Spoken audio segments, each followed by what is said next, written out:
So is agris Deonacha a VSO Éireann agris Deonacha idirnáisiúnta brion truchadó tíortha fud na crunne agus an rudí éanaan VSO difriúil ó agris idirnáisiúnta eile ná go na brímuid na trí sarálathe nó Oibrithe Deonacha so tain Oibrithe Deonacha as Éireann go dtí na tíortha éagsúla fud na crunne chun scileanna agus a taithí a roinnt lena cóglachaí áitiúla an sin.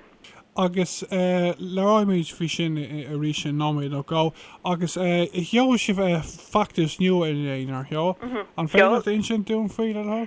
Yeah, so an factus tá ann nach cinál factus peibli chun cinál scéal VSO a scapa go fórlahan in Éireann agus an cinál an teachtar tá agan ná gohfuil scileanna agus taithí iontacha ag muintir na Éireann agus gohfuil fearrá ar tíortha éagsúla ar fud an dahan ó thaobh cinál leis nó idirchas nó mar sin agus is féidir le Éireann ag a scileanna agus taithí a roinnt le daoine sna tíortha sin ar son laidú Bochtanas.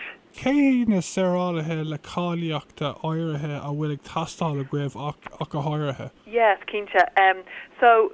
So caihí cáiliacht isciúil a bheith ag or Oibrithe Deonacha agus ar leid 3 bliain taithí ibre chomá leis an gáiliacht sin.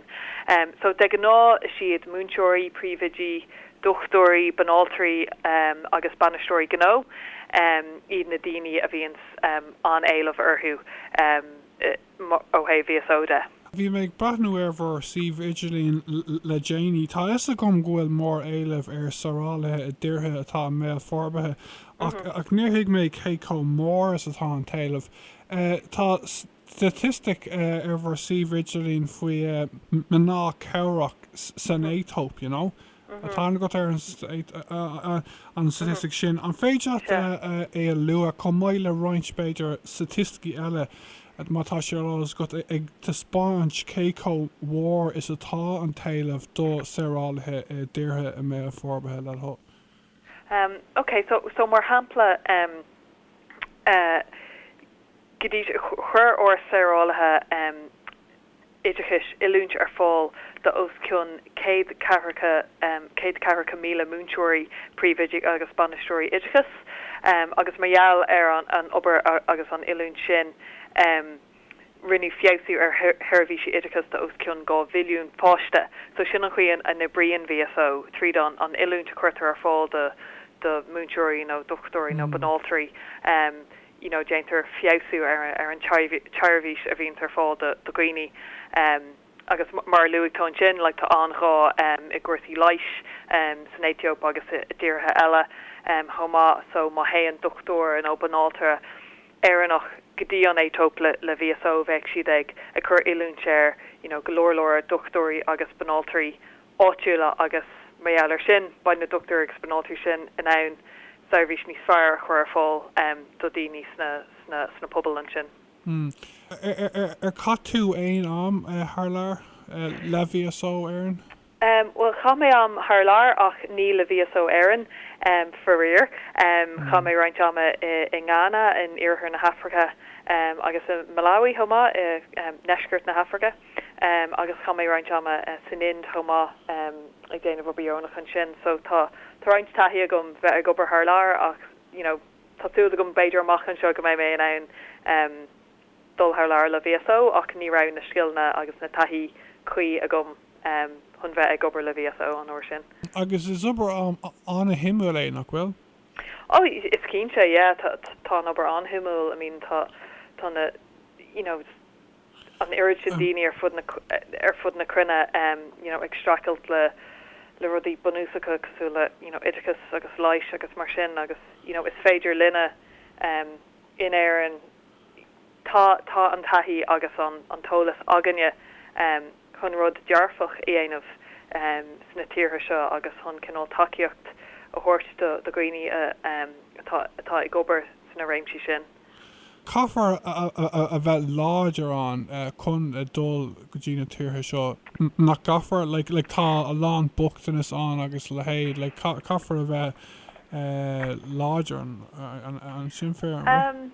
Well, it's stocha. I mean, being sé, being sé dúlánach is cinse. Bheith a choni a cultúr atá, difriúil of the cultúr hain. Agus a bheith ag obair I ggóhéic atá go thomláin difriúil. So caiitú bheith is cosúil solúpa agus spéis bheith agat a cultúr éagsúla agus bheith ag obair le daoine.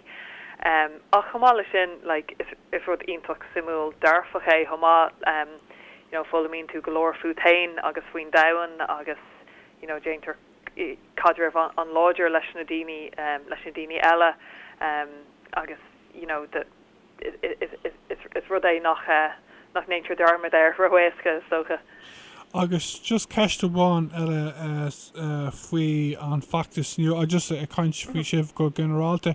Nuair a haon daoine thar lear le VSO éireann, le ar feadh beidir bliain níos ára, agus nó hagann siad arás.